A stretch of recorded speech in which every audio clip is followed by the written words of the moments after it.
wherever you're coming in. We welcome you. We're coming in to you from Trinidad, the Republic of Trinidad and Tobago in the West Indies. And we welcome you to this live launch of the Black Consciousness Festival. Welcoming you on Zoom, welcoming you on Facebook. We're happy to have you here. And if you want to take a few minutes to just put in the chat where you're logging into us from, it would be lovely to see where you are, which part of the world you're logging in from. So just take a couple of seconds to do that.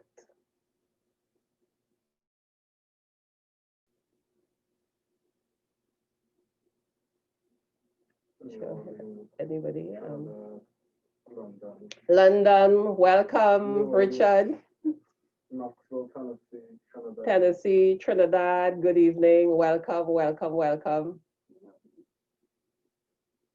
Richard is saying he's tired. Richard, it's great to have you here. Wonderful. You're going to be energized by the end of this, I'm sure. So I'm inviting you into this moment to just take a few minutes to just connect with your breath. Just take a few moments to just feel yourself in your space. Just look around you and see what you have around you. See what is in your immediate space. And just connect to that.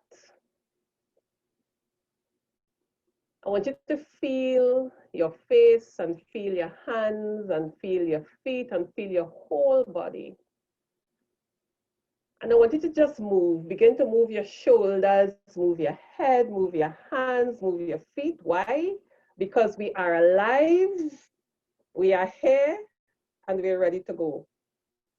So we just connect into our body, we just connect into ourselves. And as we feel ourselves in our space, I just want us to take 3 breaths together. Breathing in through our nose and breathing out through our nose. And we know breath is what connects us with everything and everyone around us. So we forming that connection as we start. So I invite you to take a deep breath in through your nose. And just breathe out.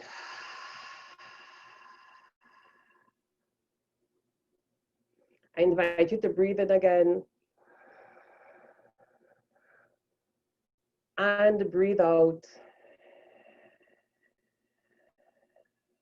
One more. Just breathe in again together, collective breath.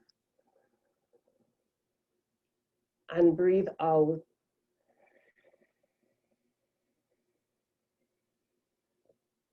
And in this togetherness, breathing, feeling yourself in this space, feeling yourself wherever you are, I invite you to join in this libation with us.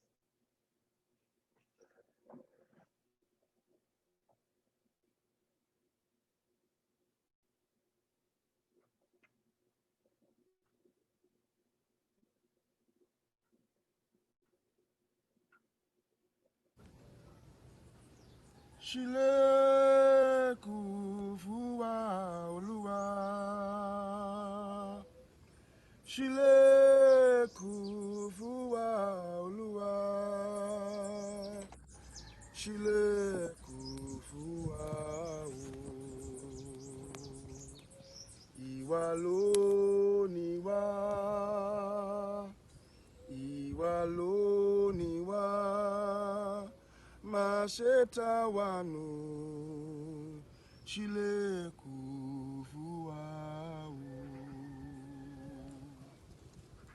Mojuba Olódùmarè Mojuba Olófin Olórun àlàyé Omi tútù Orí tútù Tútù ilé Tútù láròyé Egúnná rabẹ̀mẹ̀lì sí Olódùmarè Mojuba Baba Yeshu Mojuba Onílé Mojuba Baba Ògún Mojuba Yemonja, Mojuba Baba Shakpana, Mojuba Baba Osayin, Mojuba Yemonja, Mojuba Yeye Oshun, Mojuba Baba Shongo, Mojuba Ya Oya, Mojuba Obatala, Mojuba Bogbo Risha. We give thanks and we give praise. Mojuba to all our positive ancestors. Mojuba to those that came before us, those that shed their blood, those that sacrificed for us, those that were beaten for us, those that went to prison for us, those that ran away to the hills and hid themselves for us, those that ran to the forests and hid themselves for us, those whose blood, sweat, and tears paved a way for us. I salute all our positive ancestors. May they bless us, may they guide us, and may they protect us in this month of the Black Consciousness Festival. Pride, power, and practice. Mojuba egungun, Mojuba bogbo egungun, Mojuba egungun. Bless us, Ire and Ashe.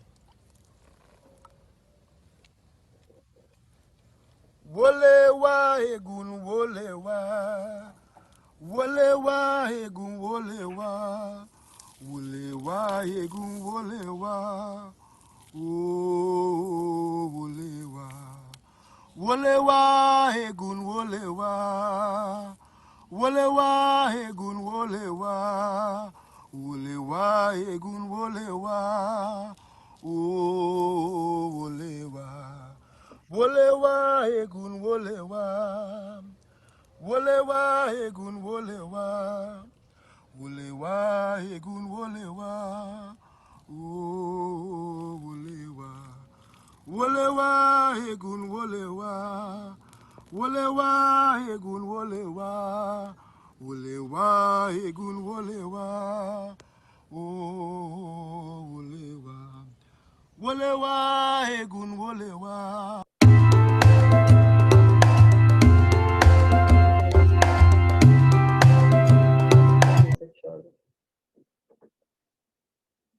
And so we give thanks, we continue to pay homage to our ancestors.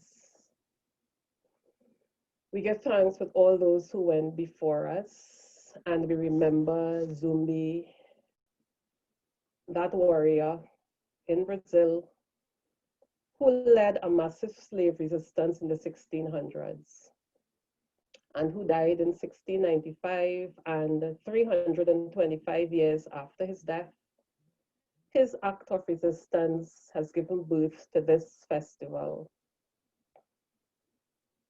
We remember Taki of Jamaica, Bassa of Barbados, Jean-Jacques Dessalines of Haiti, Julien Fedor, Grenada, Kofi of Guyana, the Americans here in Trinidad and Tobago. And I invite you wherever you are to just bring to mind the ancestors, those warriors in your space, and say their names. We have a responsibility to say their names, to remember them.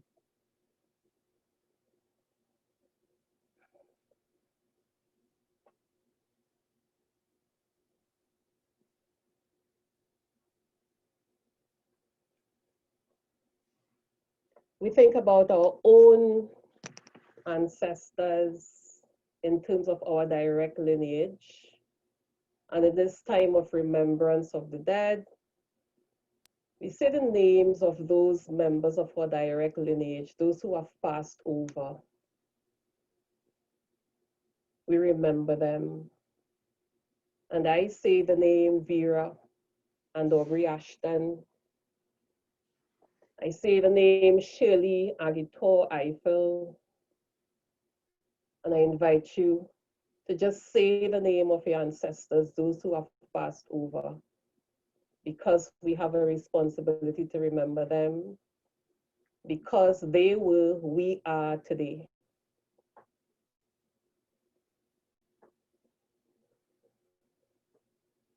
And remember the elders in our society, those fonts of wisdom that we have available to us. We give thanks for their life. We give thanks for the work that they continue to do. And I invite you again to hold those elders who are in your space, hold them in your mind's eye, say their names loudly where you are. And in Trinidad and Tobago, I say a few names because we have so many of them who are still with us. I say the name Chief Leroy Clark. I say the name Ella Andal. I say the name Pearl Antu Springer. I say the name Llewellyn McIntosh. I say the name Royal Gibbons. I say the name Kafra Kambon. I say the name Verna St. Rose. I say the name Merle Hudge. All of these funds of wisdom, so many of them still with us. We remember them, we embrace them, we hold them,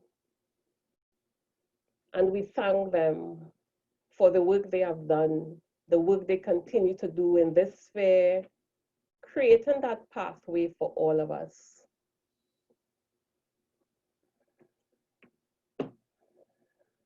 We say their names, we remember them, we honor them.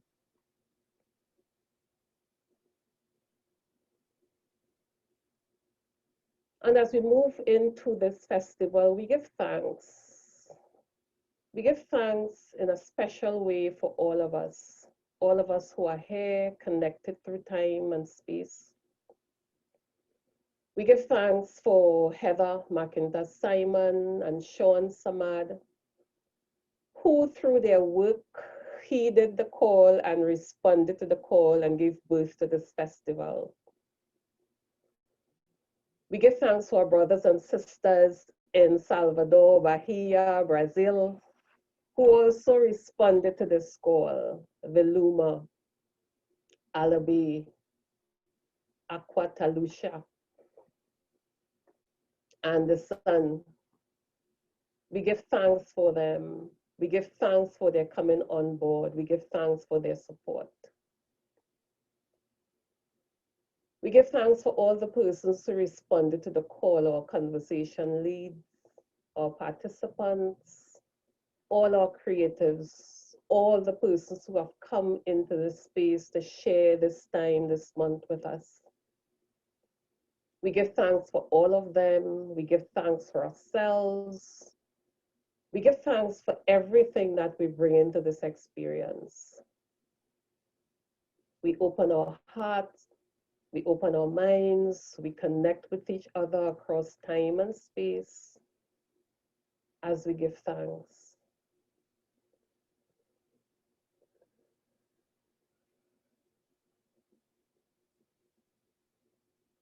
And we give thanks always. Obrigada, merci beaucoup, gracias, ashe, ashe, ashe. We give thanks always.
So I welcome you again to this, the launch of the Black Consciousness Festival, the first festival ever that we're doing.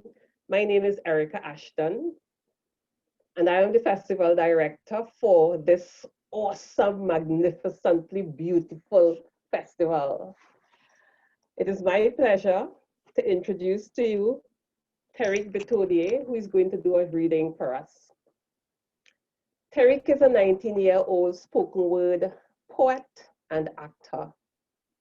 He's a branch manager and teaching artist in the Case Foundation and was also a semi-finalist in the First Citizens Natural Poetry Slam. He was one of the selected poets to represent the Republic of Trinidad and Tobago in the International Poetry Slam, the Brave New Voices under the Roots Foundation. Tariq continues to find joy in community work and working with young persons like himself. Tariq Betodier.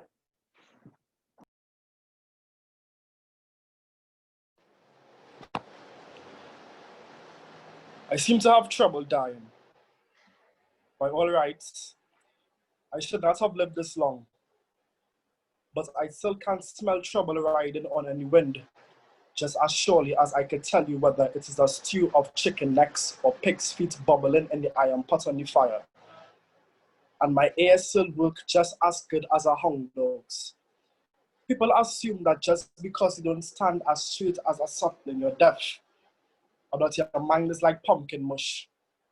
The other day, when I was being led into a meeting with a bishop, one of the society ladies told another, "We must get this woman into parliament soon. Who knows how much longer she'll be with us?"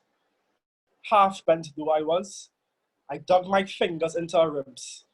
She let out a shriek and spun and faced me. "Careful," I told her. "I may outlast you." There must be a reason why I have lived in all these lands, survived all these water crossings, while others fell from bullets or shut their eyes and simply willed their lives to end.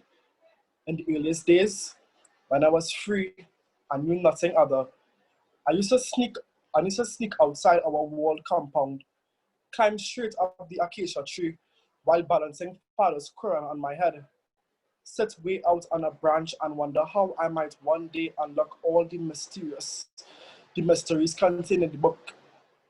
Feet swinging beneath me, I put down the book, the only one I had ever seen in Bio, and look out in the patchwork of mud walls and thatched coverings. People were always on the move.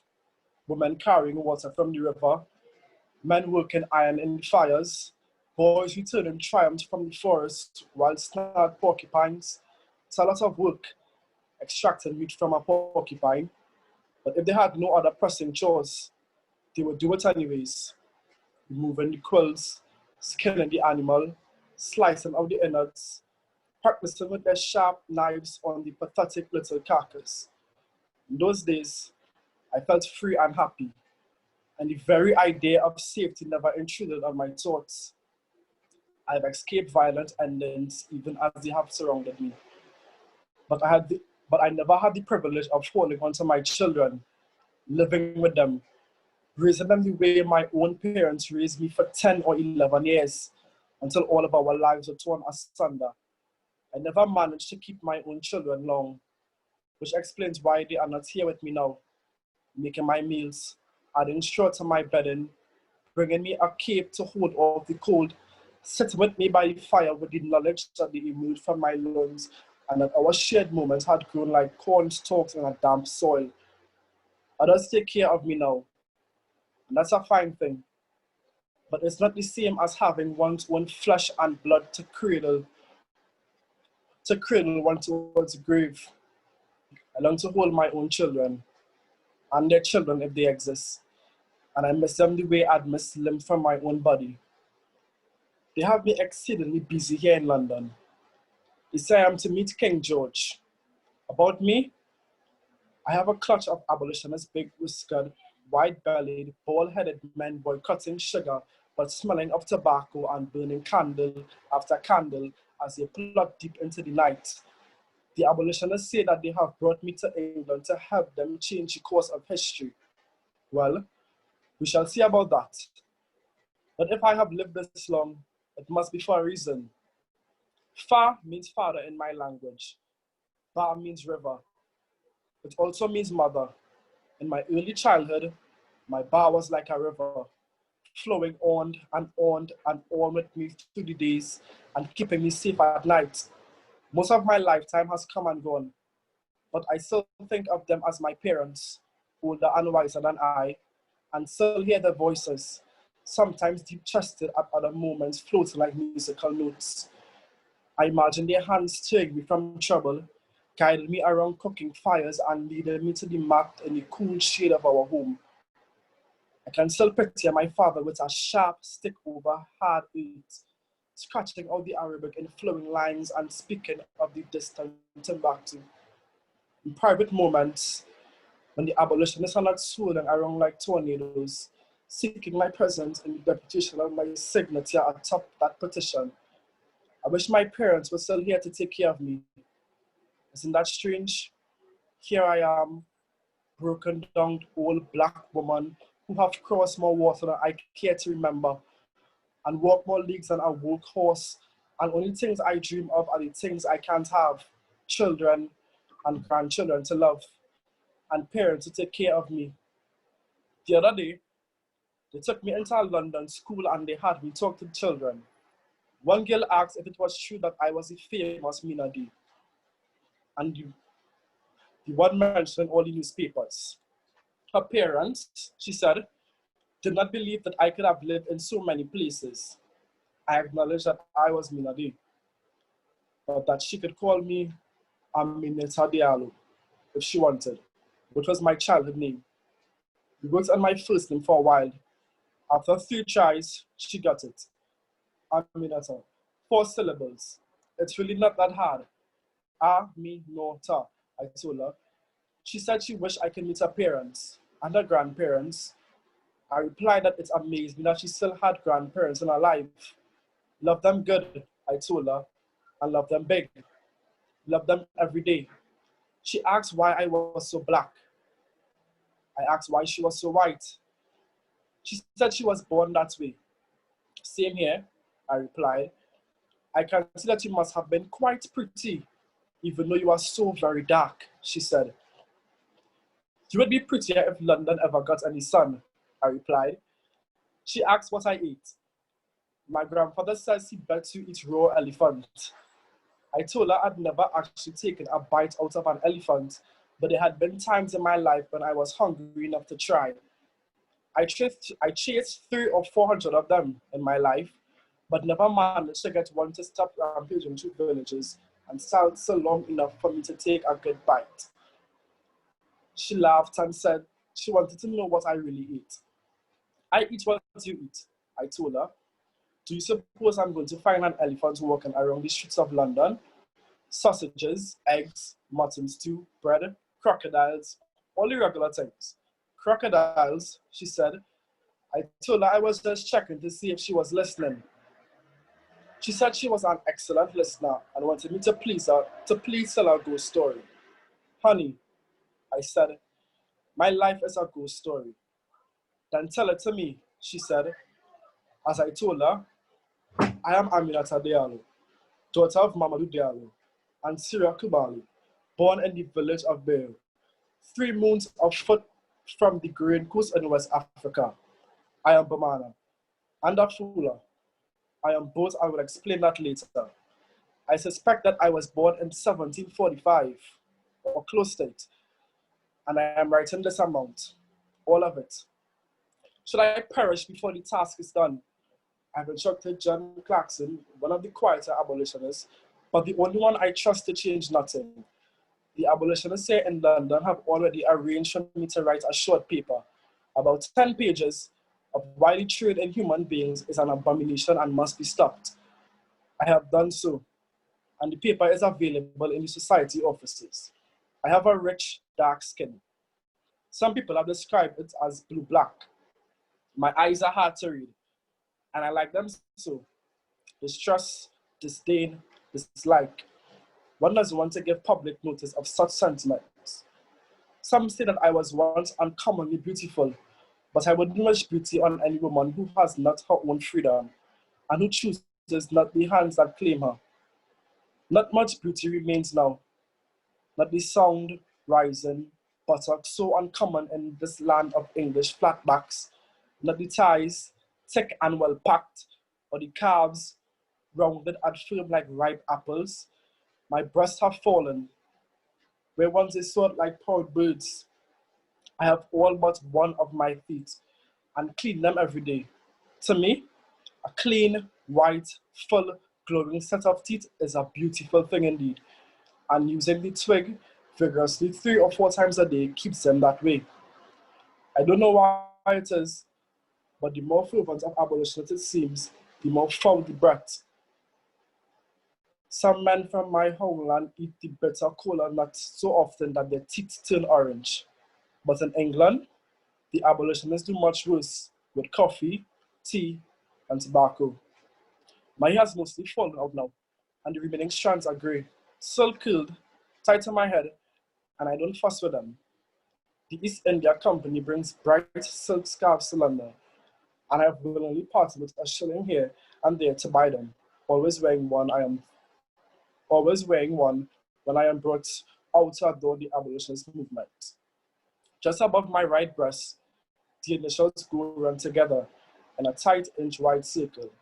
Alas, I am branded and can do nothing to cleanse myself of this scar. I have carried the mark since the age of 11, but only recently learned what the initials represent. At least they are hidden from the public view. I am much happier about the lovely crescent moon sculpted onto my cheeks. I have one fine, thin moon curving along each of the cheekbones, and always have loved the beauty marks, although the people of London do tend to stay. I was told from my age when I was kidnapped and stopped growing after that, and the result stand in the unremarkable height of 5 feet 2 inches. To tell the truth, I don't quite hit that mark any longer. I kneel to one side these days and favor my right leg. My toenails are yellow and crusted and thick and most resistant in trimming. These days, my toes lift rather than settling flat on the ground. No matter, as I have shoes and I'm not asked or required to run or even to walk considerable distances. By my bed, I like to keep my favorite objects. One is a blue glass pot of skin cream. Each night, I rub the cream over my ashen elbows and knees. After the life I have lived, the white gel seems like a magical indulgence. Rub me all the way in, it seems to say, and I will grant you another wrinklet another day or two. My hands are the only part of me, and my hands are the only part of me that still do me proud and that hint at my former beauty. These hands are long and dark and smooth, despite everything, and the nails are nicely embedded, still round, still pink. I have wondrously beautiful hands. I like to put them on things. I like to feel the bark of trees, the hair on the children's head, and before my time is up, I would like to place those hands on a good man's body, if the occasion arises.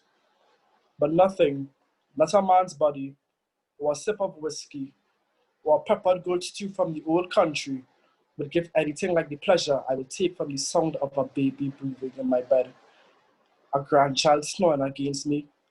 Sometimes I wake in the morning with the splash of sunlight in my small room, and my one longing, other than to use the chamber pot and have a drink or tea with honey, is to lie back into the soft, bumpy bed with a child to hold, to listen to an infant's voice rise and fall, to feel the magic of a little hand, not even fully aware of what it is doing, falling on my shoulder, my face.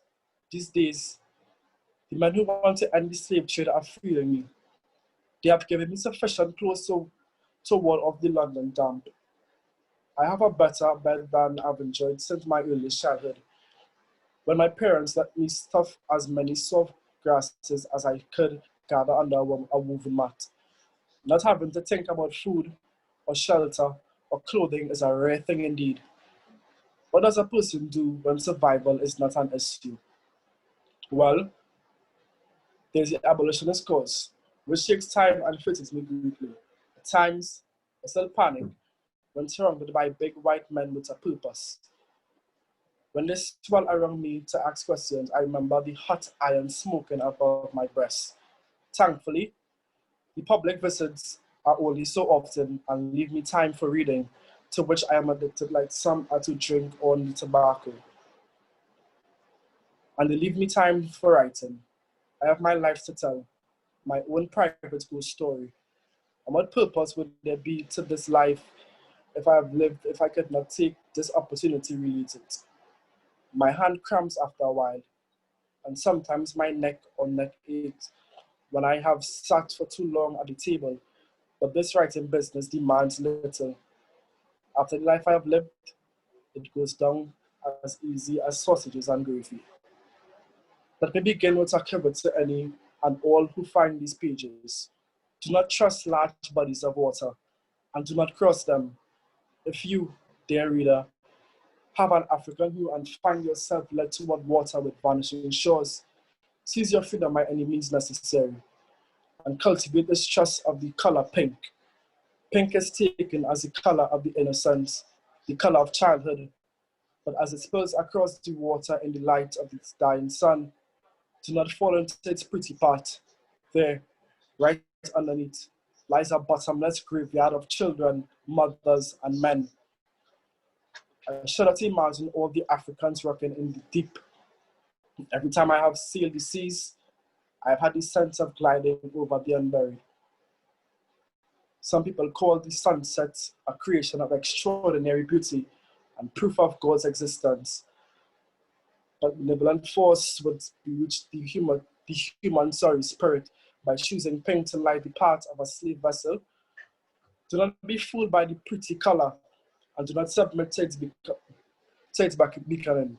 Once I have met with the king and told my story, I desire to be interred right there, in the soil of London. Africa is my homeland, but I've weathered migration for 5 lifetimes. Thank you very much, and don't care to be moved again.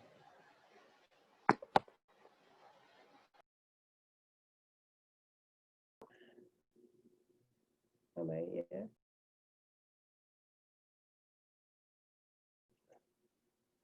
Thank you, Tariq. That reading was taken from The Book of Negroes by Lawrence Hill, also called Someone Knows My Name. If you haven't read it, it is something that you should get. It is worth reading. Thanks again, Tariq. Appreciated.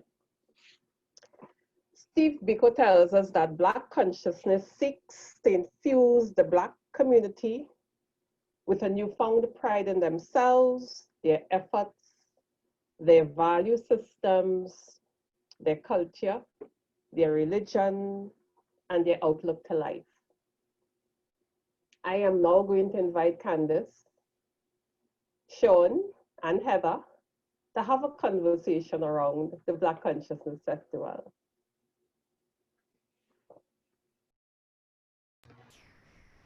Thank you so much, Erica. I hope everyone is hearing me. Good night, and welcome to the launch of Black Consciousness Festival. Erica, give me a thumbs up if you're hearing me. And we're good with audio, wonderful. I am going to have a conversation with two of the originators of this festival, this movement. Two wonderful people that I know personally, Sean Samad and Mrs. Heather McIntosh Simon. Thank you so much for bringing your concept to fruition. And I'm Candace Alcantara, everyone, as Erica said, and very pleased to be here tonight to talk about the festival. I want to start off with a very simple question. Black consciousness. There's so many definitions, discussions, you know. Sean, Heather, welcome. What's Black consciousness for you?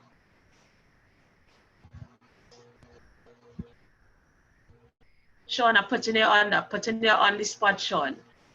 It is an awareness for me of what it means to be Black in this space. There are many of us who are unaware of where we have come from, are unaware of what we can achieve, are unaware of the fact that many persons of color in various places of the world suffer and have been suffering for centuries. We try our best, some of us, to be aware of who we are, what we represent, what we can achieve. For many years, persons of color, Black persons in the world have been downtrodden and have been told that we are incapable of doing great things. And this festival really seeks to encourage us all to be aware of ourselves, of our space, of our heritage, and of the great things that Black persons have done over the years, over the centuries, and of the great things that we can do. And it's an opportunity for all of us across the globe to join together in this cause of moving the Black race to where we should be. Thank you so much, Heather. And what I hear from what you said there is awareness. It's all about awareness, raising our consciousness, the Black Consciousness Festival. Correct. We know a lot about Heather's background as a Calypsonian, Llewellyn McIntosh, history teacher, Calypsonian himself, composer, and all these wonderful things. But Sean, I want to ask you, how did this idea originate for you? What about your background brought you to the place that you felt this festival needed to happen? Thanks for that question, Candace. For me, lots of things that have happened in my lifetime have been, they say the universe conspires.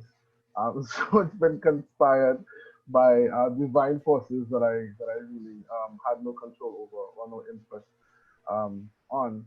So, for example, my first introduction to Brazil, growing up in Trinidad and Tobago, most of the things we heard about Brazil was that, about the Amazon forest and that it was this huge country to the south of us.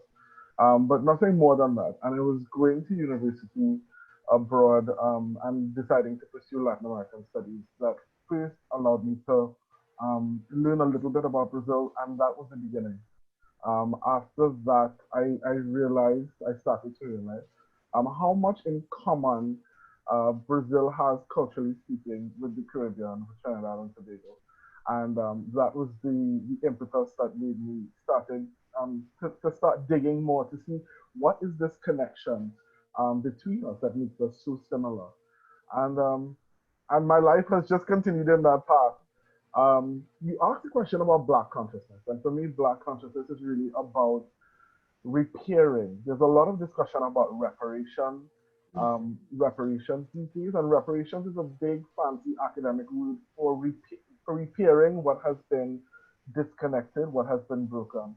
And so for me, Black consciousness is about repairing some of those connections, some of those relationships, some of those that mental space that we had together when we existed in one space, and that have been broken by what took place in the colonial project and the Middle Passage. It's about recognizing that the people who live and look like us in North America, in other parts of the Caribbean where they speak other languages, in Central and South America, are really part of our family that we have been estranged from. And so for me, that's what motivated the idea for this festival. Oh, I like that. So I heard repair, make aware, and I guess really that's the genesis of all of this. Black consciousness, I think generally it has such a heavy connotation, Black consciousness, it rules your life. And then you all have added festival to it, which is this idea of celebration. How are those two going to interlock and interface and work seamlessly together? Well, for me, that's a good question. A big part of our repairing as Black people is coming to terms with where we are right now and what has happened to bring us to the point where we are. But a big part, the other side of that coin, that's why many people say, they don't want to look at films like Antebellum and Roots and all those things because it makes them angry and upset. And that's understandable because those things are things that are not necessarily the things that we want to remember, although it's important to remember them. But the other side of the coin is to pay attention to focus on at times that in spite and despite of all those things that happened that are not pleasant, that led to us being where we are, there's a lot of examples of resilience, a lot of examples of creativity, of creating space, of using whatever we had to to combine with other things that we found and to create the music, the art, the festival that the entire world dances to and celebrates today. Yeah, and we just had poetry, we had vocalization in the libation, very wonderful voice. I know Ade's voice is just amazing. And so you're right that we keep using our art forms to help repair and create awareness. Um, Heather, I want to bring you in here, the theme, pride, power, and practice.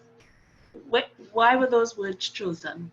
These are tenets of who we are as Black people, that we should be proud of the fact that we are Black and what Black culture represents, that we should practice some of these things, because in the practice of the things is where we find the true power of ourselves. So these are the words that the tenets of the movement of Black consciousness throughout the world.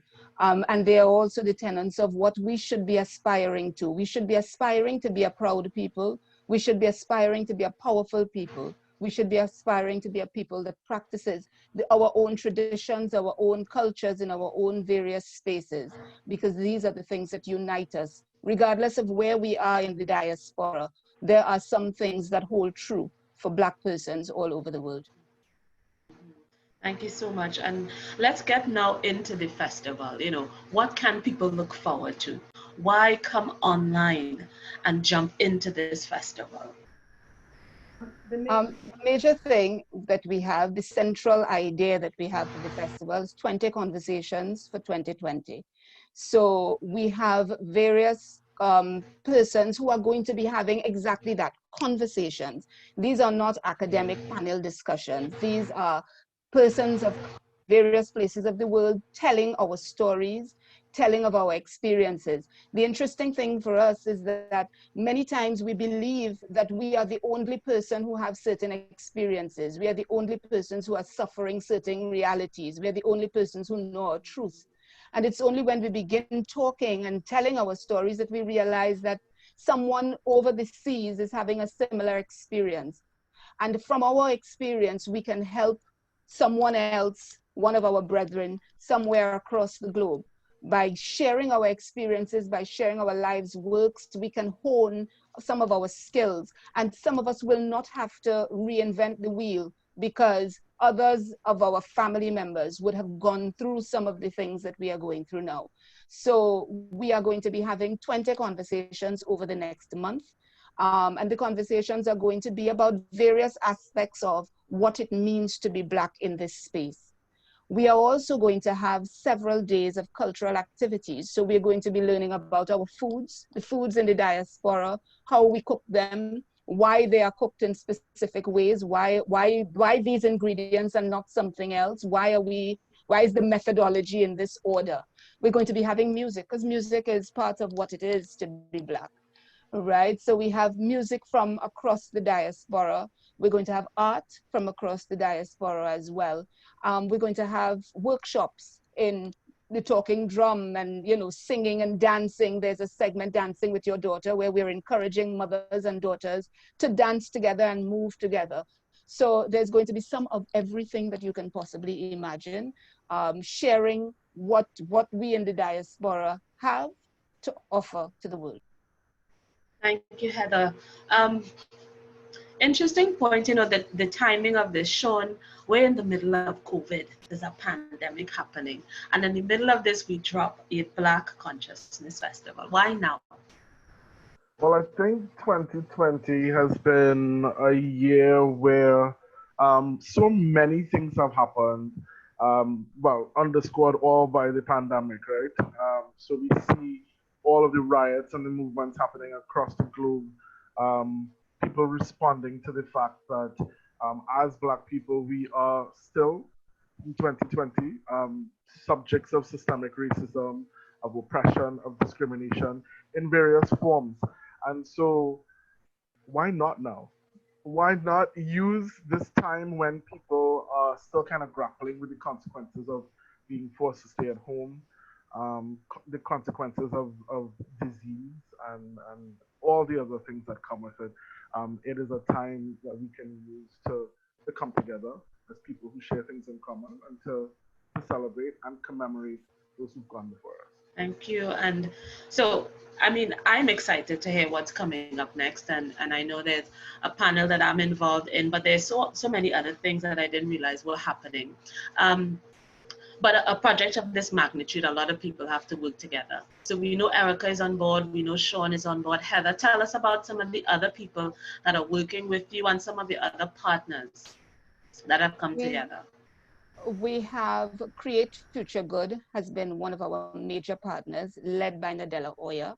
And we also have two of the UWI societies, so the UWI Braspo Society, so the young people are involved in helping to support us. The UWI Braspo Society and the UWI Cultural Studies Society are also involved.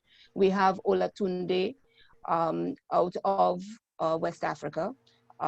We also have Lee. Lee is our graphic artist. She's been doing all of been seeing. Thank you ever so much. Great job, Lee. An excellent job that Lee has been doing. Yeah, so these are some every day. It's an interesting thing this morning. I got a phone call from Ghana with someone wanting to be a part of the festival as well. So we have been having collaborations and offers of collaborations from every single part of the globe. And we are extremely grateful for all of those who have loaned their voices and their minds, their talent, their everything towards this cause, helping us to make it bigger and better than we had even imagined that it would have been when we first started talking about it. So happy to hear that you have young people involved, you know. I still see myself as a young people, but younger people. You know, we think we're in charge and we know everything. So it's great to hear that we have a span of generations, a span of countries and backgrounds. And before I go into the final question, just want to hail out some of the countries that indicated, or cities that indicated they were online. New Orleans, wonderful place, visited there last year. London, Atlanta, happy to see Atlanta on. If I missed any other country, of course, Trinidad and Tobago. Y'all please keep tuning in to the Black Consciousness Festival. And final question, Sean or Heather, both, where can people get more information? How do they know when to come on, where to come on? Direct them where to go to find out more about the festival. Great. So we have a central platform that is our website, www.theblackconsciousnessfestival.com. So you can find all the information regarding the events, the 20 conversations, and the cultural activities that are happening on that website. The conversations, of course, will be happening via Zoom and require registration, so you can find the links to register on that website. When the conversations do happen, there are going to be 4 conversations a week, Monday, Wednesday, Friday, and Sunday usually. There's some variation, but they will all happen on Zoom and registration is required. And they will be broadcasted live to Facebook every time a conversation happens. So you can catch it live on Facebook as well as here on Zoom. But they will be posted on YouTube after. We have a YouTube channel, so you can see the conversations if you happen to miss one on our YouTube channel. And stay tuned on Instagram, LinkedIn, and Twitter as well. Those are also sources for information. Thank you very much, Sean. And I love that we are using technology to highlight our past and look forward to our future. Just reminding everyone, the BlackConsciousnessFestival.com. We're looking to repair, build awareness, and aspire. We're looking for pride, power, and practice through the Black Consciousness Festival. Thank you very much, Sean and Heather and Erica. We're back to you. Thank you so much, Candace. Thank you, Heather. Thank you, Sean. Candace, my word for them, I think it was yesterday, I told them they're crazy, which means I'm including myself, right? In doing this, it has been such a glorious experience that went from 0 to 5,000 in 3 weeks. No exaggeration, but we've learned a lot. And we're grateful to you and for all the others who are supporting. And as we talk about, the festival and what we're doing, I want to let persons know that on the website, we have a page which is in remembrance to ancestors. I think part of our responsibility is to remember our ancestors. I think for too long we got into this habit of erasing them. And you can go to the page, the website, you would see a page for ancestors. Just put who you would want, us to remember. There's also a lovely flambeau going there at the bottom of the page if you check it out. Put the information in there. We're also about remembering persons and supporting. I also want to urge us, if we have time as we go through this month, go and check an elder. We have so many elders in our communities who are fonts of wisdom that we don't pay attention to. If it moves you, go check one of them, and don't go check them with a 2-minute. Go because you really want to check them, you want to engage, you want to get some information from them. That's part of our responsibility as we move forward, to honor them, to listen to them, to hear their stories. Because sometimes when you hear their stories, I think I have a very boring life. When you hear some of the things they've done and they've gone through, my life has been very boring. So we learn from them. So thank you so much. So we're now going to have some music. We have a song. We have been blessed. We have these beautiful musicians who have given us a song, who created a song for us.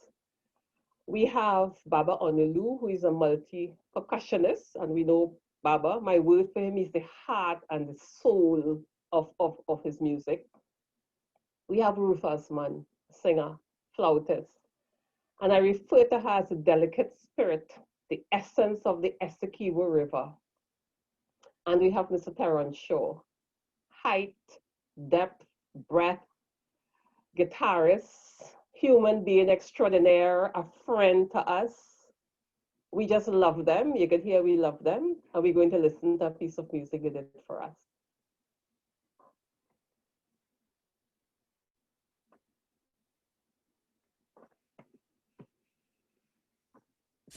Hi everyone, we're so happy to be here and to be part of the Black Consciousness Festival. I'm Ruth Osman, this is Mr. Terrence Shaw and Baba Onelu. We're going to be doing a piece that was composed specifically for this festival by myself, arranged by Terry. It's called See Them Come.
walking up the street.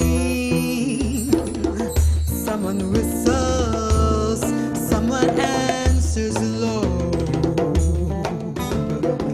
Scarlet feathers catch the sunset's glow. See them come from lakes and rivers, forests and plains. See them come, mountain savannas from every land. See them come, farmers and warriors, lords and priests. See them come, I'm going to join them, come go with me.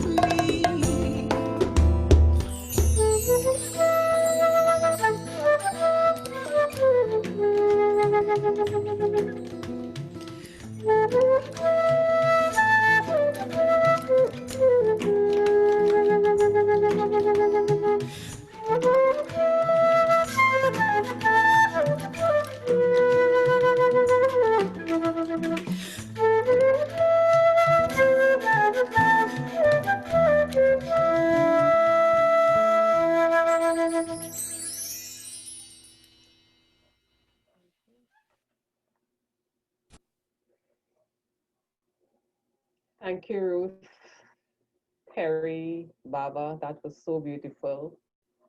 See them come from lakes and rivers, valleys and plains. See them come.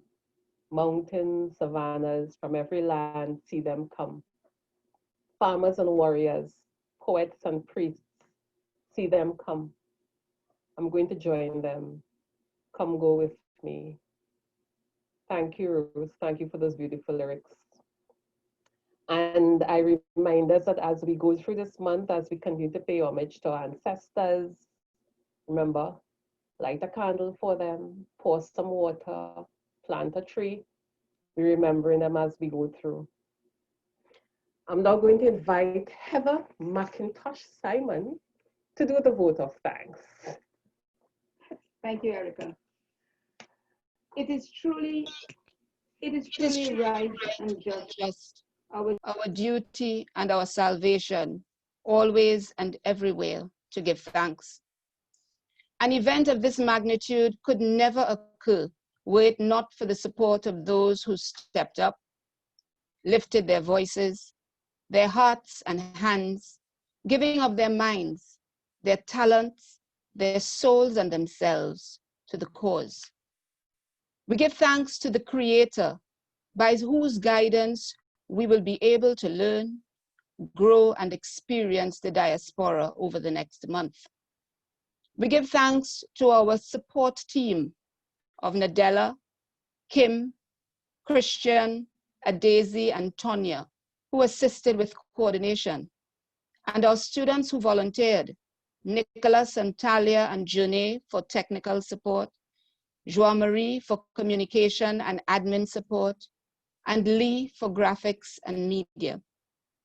To Adeola for the libation, we give thanks. To Ruth, Teron, Baba, and Marka for our festival song, and to Candice, who contributed to the success of this, our launch. All of you, in your very being, exude the tenets of power and of practice. To our power-packed list of conversationalists, musicians, artists, chefs, and interpreters from around the world, who over the next month will share their lives, experiences, and their works so that the consciousness of every one of us can be lifted. To our partnership organizations and collaborators, the UWI Braspo Society, Create Future Good, Lee Lakshman Design Studios, the UWI Cultural Studies Society, Lilliput Children's Theatre, Maestro Ricky, Olatunde, Civnic Associates, the list grows longer every day. You have all given us support in a myriad of ways. To our students, past, present, and future, whose quest for knowledge and willingness to receive remind us of why events such as these are necessary. You push us to be better exemplars of pride, power, and practice. To you, our viewers and listeners from around the globe, we are grateful for your presence today and over the course of the month. Thank you for opening your homes to us and for allowing us to share the stories of our kin across the waters. My colleagues on the steering committee and I hold firm to the belief that even zeal is no good without knowledge. He who hurries his footsteps misses the mark. Today we open the doors of the world to knowledge, of power and practice in an effort to raise our pride as Black people, staking our claim on a world which has always been and will always be ours. Thank you all and welcome to the Black Consciousness Festival. Thank you, Heather. And we're coming to the end of this launch with some more music. We have Richard. Richard is coming to us from the UK, and I'm sure it's probably midnight there already, but he is with us. He's ready and waiting. Richard is a musician, producer, and instrument maker, born of British Nigerian parentage, and grew up listening to various African music in the UK, later being trained by traditional Yoruba drummers in the art of the talking drums. He plays many West African percussions and has toured and recorded with many African jazz musicians, including Tony Allen, who is Fela Kuti's drummer, Mulatu Astake, Sean Kuti, Dele Sosimi, and Anthony Joseph, to name a few. Richard is a very experienced teacher and loves to share the passion and joy of the talking drum. Richard will also be doing a percussion workshop with us on Wednesday, the 4th of November, so pay attention to that. So Richard, thank you. Bring it in. Okay, so this is a slightly tired me, but I'm still there.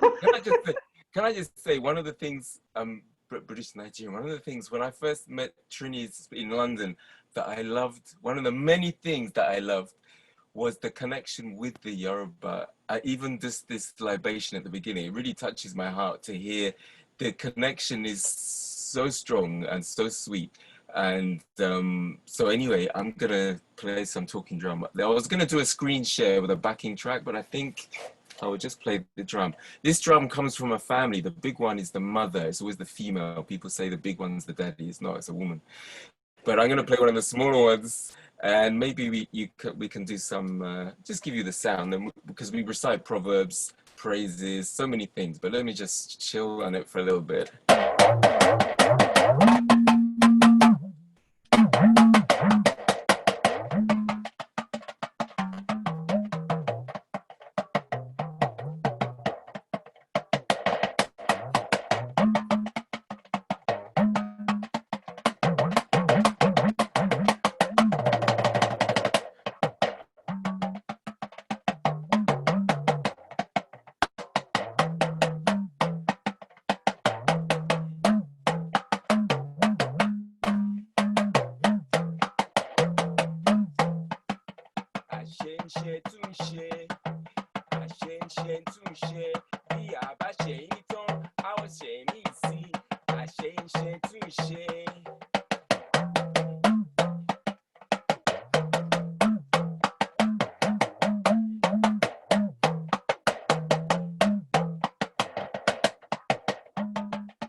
no, real, you better look. What we're saying is, what the eyes can see is just a few of us. But when the few of us come together and work together, you think it was a whole city that produced the work that maybe only the 10 of us did. So, you know, just falling in line with all these proverbs in the Yoruba are so important that they're accessed by everybody in the diaspora, because it's part of our empowerment that we have these proverbs, and it's part of the whole sort of chain of the Black family worldwide.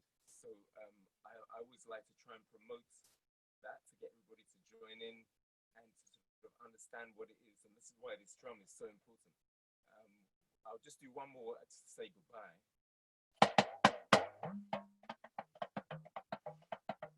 And this one is saying, we're saying goodbye, but we're saying, let it not be because of a funeral or because somebody's ill that we see each other again. Let's stay in touch all of the time.